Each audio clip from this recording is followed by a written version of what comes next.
Ti è mai capitato di restare fermo davanti a un armadio pieno di vestiti che non sono tuoi? O di stringere tra le mani una tazza, una fotografia, un libro e sentire il cuore pesante? Forse c'è una voce dentro di te che sussurra: se do via queste cose è come se stessi buttando via un pezzo di loro. Se ti senti così, non sei solo. Questo blocco, questa paura di tradire un ricordo, è una delle fasi più silenziose e complesse del lutto. E se ti dicessi che esiste un modo, non per dimenticare certo, ma per amare in modo nuovo, più puro e leggero? Un modo per trasformare quelle stanze piene di oggetti in uno spazio sacro nel tuo cuore, dove l'amore vive per sempre, senza il peso della polvere. Quando una persona cara se ne va, il mondo sembra fermarsi. Eppure la sua vita materiale è ancora lì, immobile, a guardarci. Vestiti, libri, collezioni, oggetti di una vita intera che diventano ancore pesantissime. Ogni cassetto che apriamo è un tuffo in un ricordo. Ogni oggetto che tocchiamo sembra ancora impregnato della sua essenza. E così ci sentiamo paralizzati. L'idea di dare via una sua camicia o di buttare una tazza sbeccata ci fa sentire in colpa, come se stessimo compiendo un atto di cancellazione, una sorta di tradimento finale. Questo attaccamento non è superficialità, è la manifestazione fisica di un legame che non vogliamo spezzare. Temiamo che, insieme a quell'oggetto, possa svanire anche il ricordo che custodisce. In un angolo del nostro cuore crediamo che quegli oggetti siano la persona, o almeno l'ultimo pezzetto tangibile che ci resta di lei.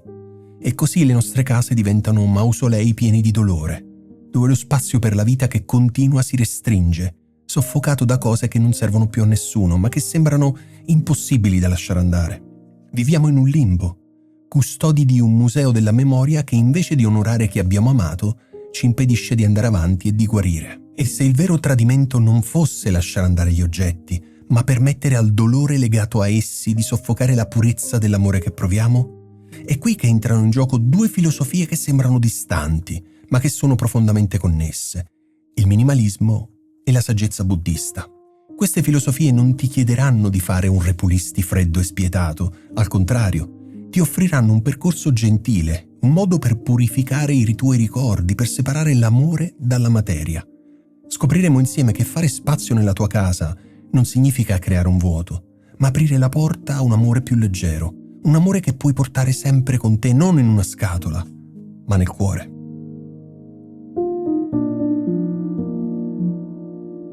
La prima verità da accogliere, per quanto dolorosa, è un concetto centrale del buddismo: l'impermanenza.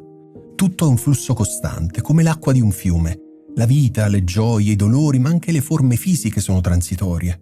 Il buddismo insegna che la sofferenza non nasce dalla perdita in sé, ma dal nostro attaccamento a ciò che per sua natura è destinato a cambiare e finire.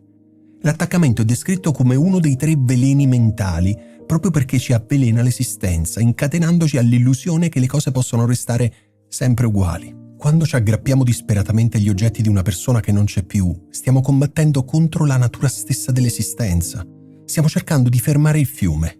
La filosofia buddista ci invita a fare il contrario, a meditare sulla transitorietà, anzi, la meditazione sulla morte, il memento mori, è vista come un modo per allenare il cuore in anticipo.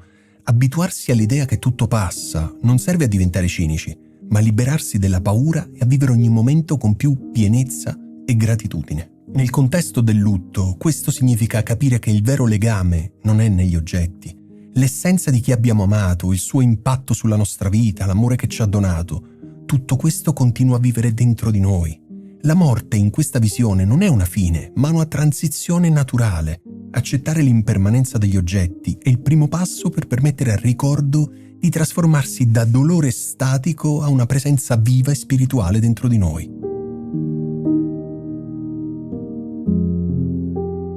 Una volta capito che il nostro obiettivo non è conservare la materia, ma l'amore, possiamo passare a un approccio più pratico. E qui ci viene in aiuto una pratica svedese tanto pragmatica quanto profonda, il Do Standing, perdona se non ho pronunciato correttamente, che si traduce come pulizia della morte. Ideato da Margareta Magnusson, non si tratta di un decluttering frenetico, ma di un processo lento, gentile e pieno di intenzione. Spesso si inizia dopo i 50 anni, non solo in preparazione alla propria fine, ma per vivere una vita più leggera e significativa. Adattato al contesto del lutto, il dostadning, perdona sempre la pronuncia, diventa un potente atto d'amore, prima di tutto verso noi stessi. Liberare la casa dal peso di oggetti che appartengono al passato significa creare spazio mentale ed emotivo per il presente. Significa decidere di non vivere in un santuario della malinconia, ma in un luogo che nutre la nostra vita qui e ora. E poi è un atto d'amore verso chi resta. Evitare di lasciare ai nostri cari il compito straziante di decidere cosa fare delle nostre cose è una forma di profonda cura.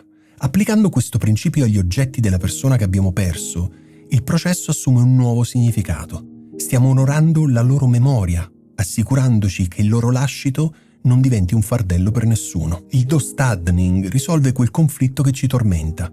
Se butto via questo, non sto tradendo il loro ricordo.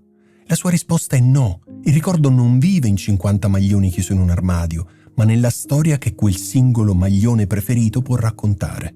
Il processo ovviamente è graduale, si può iniziare dalle cose meno cariche emotivamente per poi arrivare con calma agli oggetti più personali. Non si tratta di svuotare la casa, ma di scegliere con intenzione cosa merita di restare, perché porta gioia o racconta una storia importante. Come trasformiamo questi concetti in azioni concrete senza sentirci sopraffatti? Attraverso piccoli rituali gentili che uniscono la praticità del minimalismo alla compassione buddista. Ecco qualche idea che puoi provare. Il rituale del ringraziamento. Prendi un oggetto tra le mani, chiudi gli occhi per un istante, non pensare se tenerlo o buttarlo, pensa solo al ricordo che evoca. Sorridi a quel ricordo, poi ringrazia l'oggetto. Ringrazialo per il servizio che ha dato alla persona amata, per la gioia che ha portato e per il ricordo che ha custodito fino ad ora. Puoi dire ad alta voce grazie. Grazie per avermi aiutato a ricordare. Ora affido questo ricordo al mio cuore e ti lascio andare. Che tu decida di donarlo, riciclarlo o buttarlo, questo piccolo atto trasforma un gesto di eliminazione in un atto di gratitudine e liberazione. La scatola dei ricordi puri. Scegli una scatola che ti piace, che ti dà una sensazione di pace. Potrebbe essere di legno, di latta, non importa. L'obiettivo è limitare lo spazio. In questa scatola conserverai solo gli oggetti più preziosi. Una manciata di fotografie, le lettere più importanti, quel piccolo oggetto che per te racchiude un mondo. Questo esercizio ti aiuta a fare una scelta essenziale, a distillare l'essenza della memoria. Tutto il resto non è meno importante, ma il suo ricordo è già al sicuro dentro di te. La tecnica della fotografia. Sei di fronte a un'intera collezione di oggetti o un guardaroba pieno e l'idea di smantellarlo ti fa star male. Prova così. Prima di donare o lasciare andare un gruppo di oggetti, fagli una bella foto. Puoi fotografare i vestiti preferiti appesi uno accanto all'altro o creare una composizione con alcuni oggetti. Crea un album digitale intitolato I ricordi di. In questo modo liberi lo spazio fisico, ma conservi un'impronta visiva, trasformando l'ingombro materiale in un ricordo digitale leggero e sempre accessibile. La meditazione di 5 minuti. Prima di iniziare, siediti in silenzio per 5 minuti. Concentrati sul respiro. Pensa a un fiore che sboccia e poi appassisce. Pensa alle nuvole che attraversano il cielo senza fermarsi mai. E ripeti a te stesso: tutto passa. Questo dolore passerà. L'amore resterà. Questa breve meditazione sull'impermanenza ti aiuterà a affrontare il compito non con ansia, ma con calma e accettazione, trasformando un lavoro faticoso in un momento di crescita spirituale.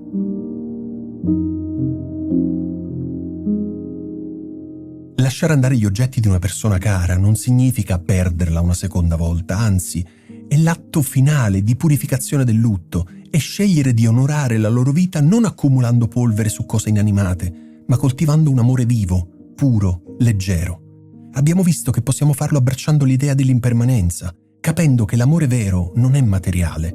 Possiamo usare un minimalismo gentile come il dostadning, come un atto d'amore per fare spazio alla vita che continua. E possiamo aiutarci con piccoli rituali pratici per lasciare andare gli oggetti con dolcezza e gratitudine. Perché l'amore non ha bisogno di un armadio pieno per esistere. Il suo posto non è nella tua casa, ma nel tuo cuore. E lì puoi portarlo con te ovunque andrai, per sempre. Questo percorso è profondamente personale, non c'è modo giusto o sbagliato di sentirsi. Mi piacerebbe molto creare uno spazio di condivisione qui sotto. Se ti va, scrivimi nei commenti qual è l'oggetto che più fai fatica a lasciare andare e perché. Leggendo le storie degli altri potremmo sentirci tutti un po' meno soli. E non dimenticare, se ti va, di iscriverti al canale per altri contenuti che ci aiutano a vivere una vita più consapevole e serena. Grazie.